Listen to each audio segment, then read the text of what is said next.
Di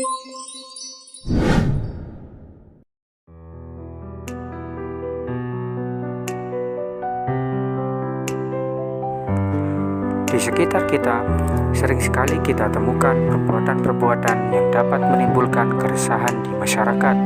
Sebut saja miras, narkotika, pembunuhan, perzinahan, begal, dan lain sebagainya. Perbuatan-perbuatan tersebut, di samping merugikan diri sendiri, juga berdampak pada kehidupan orang lain. Sebagai contoh, miras atau minuman keras di samping merusak kesehatan juga dapat meresahkan warga sekitarnya, karena di saat seseorang minum minuman keras lalu mabuk, maka akal sehatnya akan hilang dan bisa menyebabkan dia berbuat di luar kewajaran, bahkan hingga sampai membunuh seseorang tanpa mereka sadari. Naudzubillah min dzalik. Para pelaku perbuatan-perbuatan yang masuk dalam kategori-kategori dosa besar tersebut lebih dikenal dengan istilah fasik. Apa itu fasik?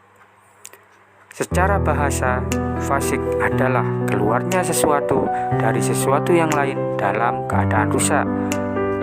Sebagaimana seperti mobil yang keluar dari bengkel dalam kondisi rusak. Secara istilah, fasik adalah keluar dari ketaatan kepada Allah Subhanahu wa Ta'ala dengan terjatuh pada perbuatan yang tergolong dosa besar dan menyimpang dari jalan yang benar selain syirik. Orang yang suka melakukan perbuatan maksiat, meninggalkan perintah Allah Subhanahu wa Ta'ala dan menyimpang dari jalan yang benar disebut dengan istilah fasik. Lebih tepatnya, fasik adalah orang yang mengaku beragama Islam akan tetapi senantiasa berbuat dosa atau kemaksiatan. Namun, dosa besar yang mereka perbuat tidak sampai ke dalam kesyirikan.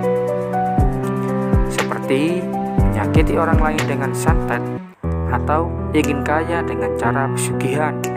Karena orang-orang yang melakukan kesyirikan tersebut sudah selevel lebih tinggi dari fasik, yakni dosa syirik yang dapat menyebabkan seseorang kehilangan keimanan di hadapan Allah Subhanahu wa Ta'ala.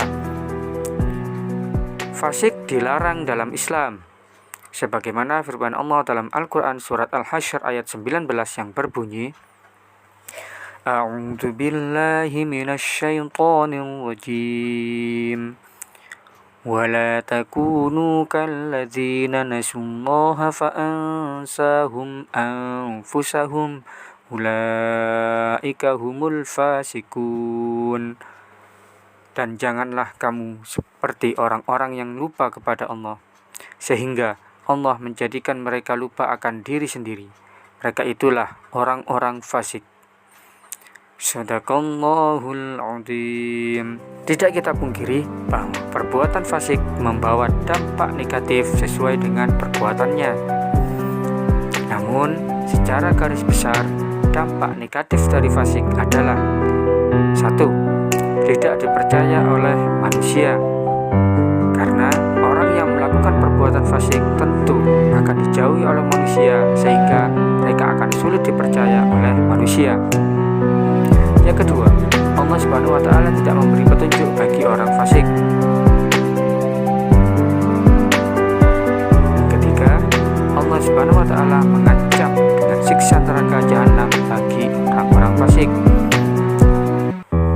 Sudah tentu wajib bagi seorang yang mengaku beriman kepada Allah untuk senantiasa menjauhi perbuatan-perbuatan fasik tersebut. Bagaimanakah caranya?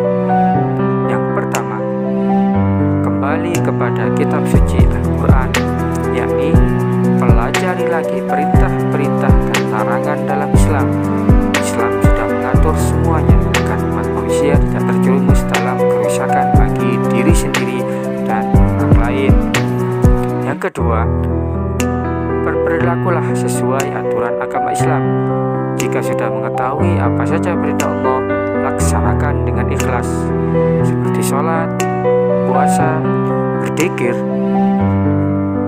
membaca Al-Quran, dan berbakti kepada orang tua.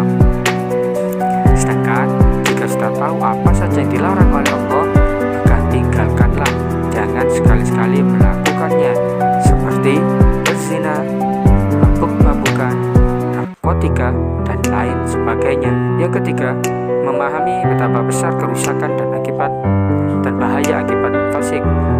Dengan cara ini akan membuka kesadaran kita untuk menjauhi perbuatan-perbuatan yang akan menimbulkan kerugian untuk diri kita dan bagi orang lain. Bagaimana kawan-kawan?